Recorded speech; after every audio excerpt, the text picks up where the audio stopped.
Hello and welcome to another episode of This Week in Goldmaking, presented by Darkshorecapital. Today is the 26th of July, 2021. In this episode, we're going to take a look at stuff that's happening in the Burning Crusade Classic. So first of all, what have I been up to over the past week in the world of goldmaking? Well, of course, I've been keeping up with my limited supply recipe gathering as well as tailoring cooldowns in the Burning Crusade. They're about as close as you can get to kind of daily quests at the moment. Obviously, there are a few daily quests here and there in the Burning Crusade, but at the moment, not too many official ones, but a little bit more on that in a moment. I've been doing max level questing in the Burning Crusade. I have all but wrapped up Netherstorm, meaning that I have only one zone left to go, which is Blade's Edge Mountain. I'm not sure when exactly I'll be starting that, but probably coming up fairly soon. I was doing some fishing. Fishing isn't the craziest gold per hour.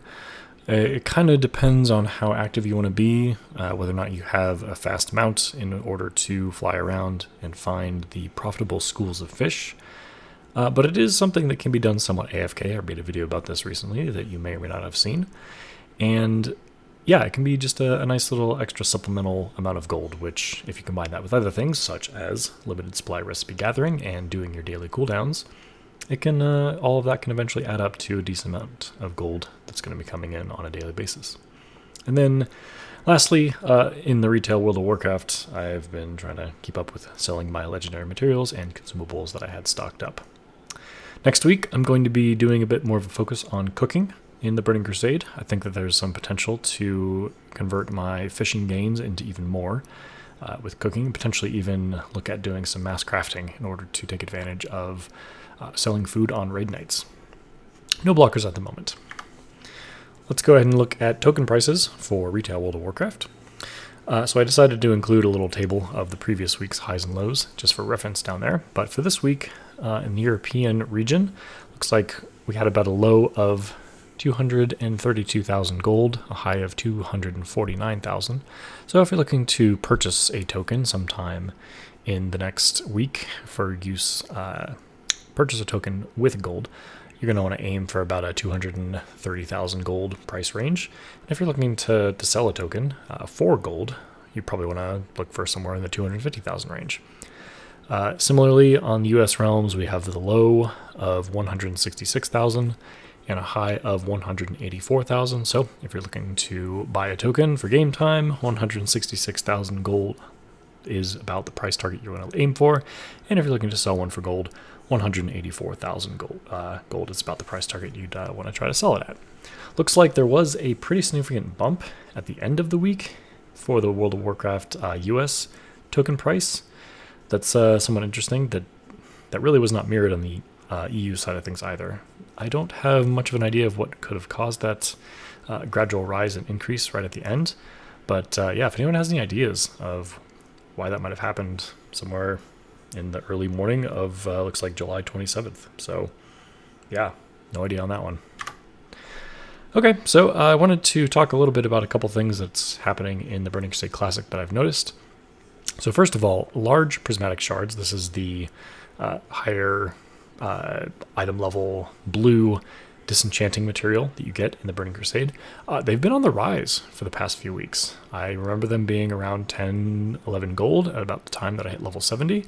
And since then, they've been steadily going up to the point where they're around 16, 17 gold, at least on the realm that I'm currently played on. This is kind of interesting and a bit of a paradox to me because typically I like to say that material prices will always be trending downwards over the course of an expansion. This is obviously contrary to that, and that's what caught my eye. Some possible speculation as to why this may be the case. More and more people getting to level 70 and having access or maybe perhaps the need for enchanting. As you acquire better and better gear, you're more likely to shell out a little bit more for a better enchant. Therefore, that would drive the demand up for these large prismatic shards and therefore increase the price. However, paradoxically, if there's more and more people at level 70, there's going to be more and more people doing endgame content, which is more likely to reward blue gear, which will disenchant into large prismatic shards. Now, of course, not everyone is an enchanter, and you cannot trade dungeon gear after it has been looted in the Burning Crusade Classic, so that makes it a little bit more difficult for enchanters to get a hold of these large prismatic shards.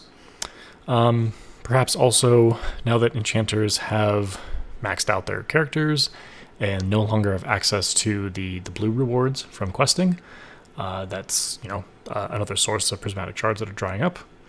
I don't know, this is all purely speculation, and I'm just trying to kind of get a handle on why this might be the case. I'd love to hear if anyone has any ideas or speculation about why large prismatic shards are on the increase. I'd love to hear it.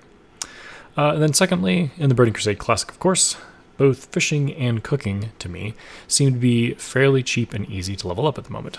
Obviously, fishing is pretty much zero expense, it's just a time commitment. And again, I made a video recently detailing how to make that easier. And then cooking, I'm currently in the process of leveling up my cooking, and I've had to purchase very few things, a few recipes here and there, mostly just running around, a couple off the auction house just because I was lazy and didn't want to go, all the way out to some random place. And I was willing to pay an extra gold or two. But yeah, pretty much all the materials I got from doing the fishing grind have been very useful for leveling up cooking. And up until I get to probably about the end game, I'm thinking like 350 onwards, I'm going to be able to just use all the fish that I fished up. And I expect that some of the recipes for cooking are going to actually be able to turn a profit. Not only, just raid food that people need, being willing to craft that and push them in the auction house is going to turn a profit. But also there's some kind of more rare recipes that can only be acquired through the fishing daily quest. The cooking daily quest. There is a fishing daily quest as well. It does reward one cooking pattern, but that's not really a huge gold maker, in my opinion, since it's just a fishing boost. Yeah, so I believe some of the actual end-game content, best food, comes from this cooking daily quest. So it's sort of limited to who can actually acquire that just by random luck. So I think doing your cooking, getting it leveled up, doing cooking dailies is definitely a good way to make some steady gold in the Burning Crusade Classic. All right, so a few pieces of news. These are both centered around the Burning Crusade Classic still. We got some news about Phase 2, which is, of course, going to be the next drop of content in the Burning Crusade Classic. I'll provide the link here to a summary of the interview that was had. A few highlights. Guild banks are going to be tested on the test realm. This was not something I was expecting. To my knowledge, guild banks were not introduced into the game until Wrath of the Lich King. This would be, I think, mostly just a convenience. That said, the reduced maximum stack size of 20 for the most part versus 200 on retail makes having a personal guild bank perhaps a little bit more attractive, since having just access to more warehousing space makes it a bit easier. Now, of course, you can always just make more characters and fill their banks with bags as an option, but just the convenience of having a guild bank is super nice. So will this have a huge effect on actual gold making? Probably not a whole ton, but it's definitely something I'm looking forward to seeing if they go forward with. I think it would, personally, I'd be in favor of it. I've said it before, anything that makes the game more enjoyable to play without, detracting from the experience, I'm in favor of. Things like the same faction battlegrounds. Yeah, waiting an hour in queue, that sucks. Let's just play the game. I can't remember the other one off the top of my head, but yeah, guild banks making it a little bit easier to manage your guild's inventory and less likely for somebody to ninja loot your entire guild bank. Yeah, I'm in favor of that change. I think that's good for the game as a whole. But before we get off on a tangent too much, let's continue on. Looking for group tool, an official one provided by Blizzard in the game, will be potentially coming in Phase 2. It turns out there actually was a looking for group tool in the Burning Crusade, which is something I did not remember. But lo and behold, that's still staying true to the original game. I think this is fine. Personally, I am a pretty big fan of the looking for group bulletin board add-on, which pretty much just parses out the looking for group chat into a more manageable format. Small side note, I actually had an idea for this add-on back in, it was actually towards the end of Wrath of the Lich King, and, made a slight attempt to start working on it. So it's kind of cool to see that somebody else had this idea and actually, managed to implement it in a useful manner. It's a great tool, and I am very happy that they made it. And I think that, having just a built-in one will only make the game even better.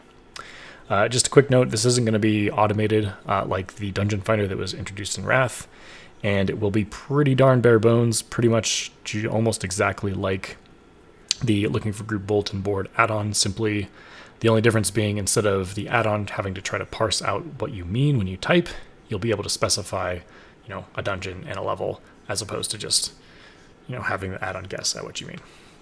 All right, and then lastly, the daily quest hubs of Ogre and the one down in Terrakar are going to be tested on the PTR for Phase 2 as well. So having some daily quests come into the game, that's important to note because it will be a more reliable source of just gold income for kind of your average player, someone who's not looking to, make flips or trades or do crafting stuff. They're just going to have more of a source of income, which could mean, could have a lot of implications for the economy. We won't get into too much of that at the moment. Just know that it is coming. It will have effects on things. The other piece of news pertaining to the Burning Crusade Classic is the Midsummer Festival is currently active. There's a few things to note. Number one, if you have a max level character, you can get a pretty easy epic cloak just by doing the Ahoon daily boss encounter in the slave pens. It's very simple to do. You just clear a few packs in the slave pens, talk to the NPC, get the quest, turn it in, then the boss spawns, you do the boss fight. The box drops, you loot it, then you can repeat 4 more times for each person in your party. Basically, you can summon the boss once per day per character. So that's 5 kills if everyone in the group has their summon and doesn't accidentally DC. Not that that happened to me or anything.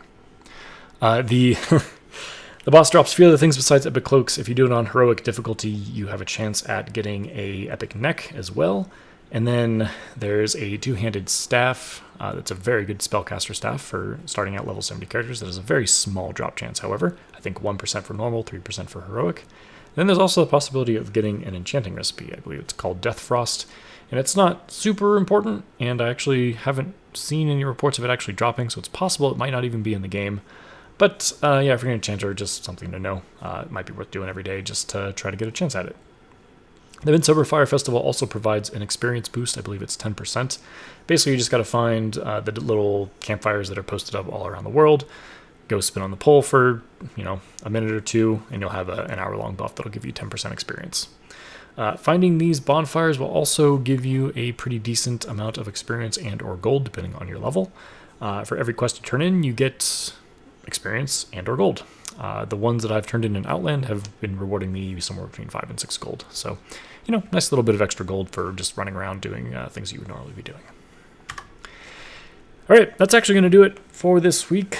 Didn't really have any updates on the bullish bearish slide and couldn't find any good questions to answer this week. So maybe next week. Maybe if you have any good questions, please let me know so that I can answer them on the podcast. That would be great. Otherwise, I don't have anything else to say. If you haven't subscribed to the channel yet, it would be wonderful if you could. It does help out. You can follow me on Twitter at darkshorecap. Feel free to, at me about anything World of Warcraft related. We can chat about things. If you want to send me an email, darkshorecapital@gmail.com is the email. That's going to do it. Thank you very much. Thank you everyone for watching, for listening. Have a wonderful week, and we'll see you next time.